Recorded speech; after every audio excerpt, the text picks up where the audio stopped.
जय श्री कृष्ण। राधे राधे। भक्तजनों, आज हम माघ मास के कृष्ण पक्ष की परम पावन शक्तिला एकादशी की कथा का श्रवण करेंगे। यह एकादशी न केवल पापों का नाश करती है, बल्कि जीव को जन्म मरण के चक्र से मुक्ति दिलाकर वैकुंठ धाम प्रदान करती है।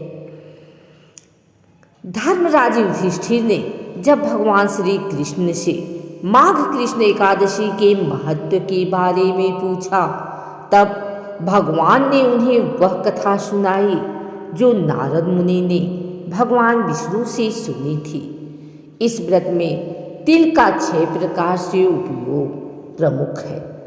तिल से स्नान, तिल का उबटन, तिल का हवन, तिल का तर्पण, तिल का भोजन, तिल का दान।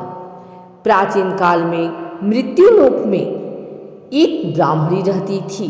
वह अत्यंत धर्मपरायण और व्रत उपवास करने वाली थी।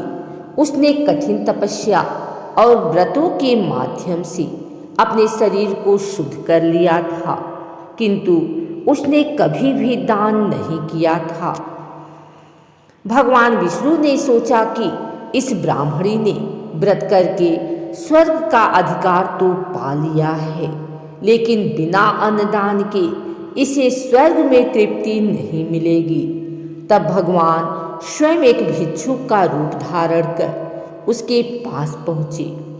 जब भगवान ने उससे भिक्षा मांगी तो उस ब्राह्मणी ने क्रोधवश भगवान के भिक्षा पात्र में अन्न के स्थान पर मिट्टी का एक ढेला डाल दिया।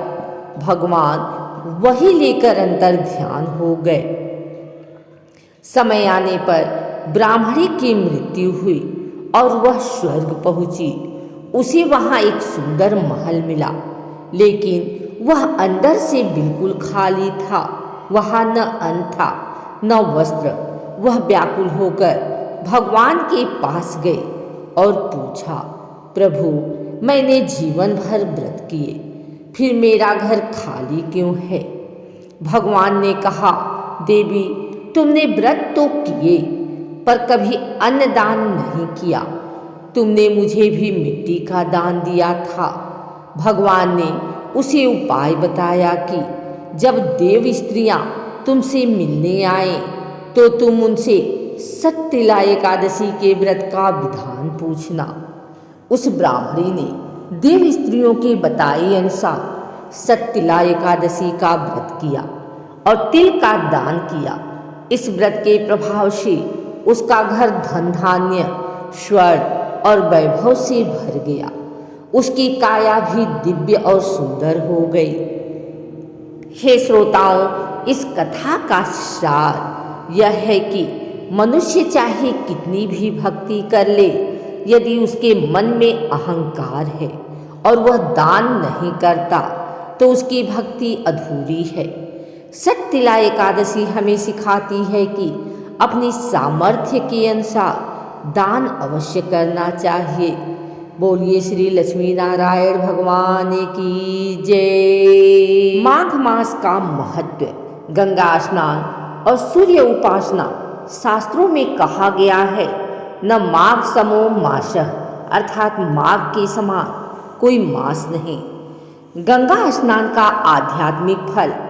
माघ मास में प्रयागराज या किसी भी पवित्र नदी गंगा, यमुना, नर्मदा में स्नान करना अमृत प्राप्ति के समान माना गया है। ऐसी मान्यता है कि इस मास में समस्त देवी देवता और ऋषि मुनि गंगा तट पर निवास करते हैं।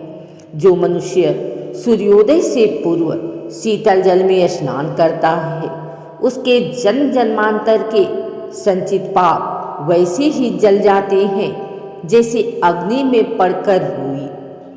माघ मास में सूर्यदेव किरण रूप में विशेष ऊर्जा प्रदान करते हैं। इस मास में सूर्य को अर्घ्य देते समय ओम सूर्याय नमः या ओम घृणी सूर्याय नमः का जाप करने से आरोग्य, तेज और आत्मविश्वास की प्राप्ति होती है। मकर संक्रांति से लेकर पूरे माघ मास तक सूर्य की किरणों का सीधा प्रभाव मनुष्य के चित्त को शुद्ध करता है। तिल की उत्पत्ति भगवान विष्णु के पसीने की कथा। पौराणिक आख्यानों के अनुसार तिल की उत्पत्ति अत्यंत पवित्र मानी गई है। प्राचीन काल में जब असुरों और देवताओं के बीच युद्ध चल रहा था और पृथ्वी पर पाप बढ़ रहा था, तब भगवान विष्णु ने अत्यंत कठिन तप किया। उस तप की उष्मा और श्रम के कारण भगवान विष्णु के शरीर से पसीने की कुछ बूंदें पृथ्वी पर गिरी। भगवान के शरीर से गिरने के कारण वे बूंदें तिल के रूप में परिवर्तित हो गई। काले तिल भगवान विष्णु के रोम कूपों से और श्वेत तिल उनके दिव्य अंगों से उत्पन्न माने जाते हैं। इसीलिए तिल को अमृत फल कहा गया है। भगवान विष्णु ने वरदान दिया कि जो व्यक्ति एकादशी के दिन तिल का उपयोग करेगा वह यमलोक के कष्टों से मुक्त होकर सीधे मेरे धाम बैकुंठ को प्राप्त करेगा। दान की महिमा। शास्त्रों में दान को कलयुग का सबसे बड़ा धर्म बताया गया है। अन्न ही प्राण है। पुराणों के अनुसार स्वर्णदान, भूमिदान और गौदान का अपना महत्व है, लेकिन अन्नदान इन सबसे ऊपर है क्योंकि यह तुरंत प्राप्ति प्रदान करता है। व्यक्ति भूखे को अन्न खिलाता है, उसे साक्षात नारायण की सेवा का फल मिलता है। सत्यला एकादशी पर तिलदान का विशेष महत्व है। नारद पुराण के अनुसार जितनी संख्या में आप तिलों का दान करते हैं उतने ही वर्षों तक आप स्वर्गलोक में सुखपूर्वक निवास करते हैं। तिल दान करने से पितरों की तृप्ति होती है और राहु केतु जैसे क्रूर ग्रहों का दुष्प्रभाव भी शांत होता है। ओम नमो भगवते वासुदेवाय। ओम नमो भगवते वासुदेवाय। भक्तों, केवल मुख से नाम लेने मात्र से हृदय के द्वार खुल जाते हैं। बोलिए प्रेम से ओम नमो भगवते वासुदेवाय।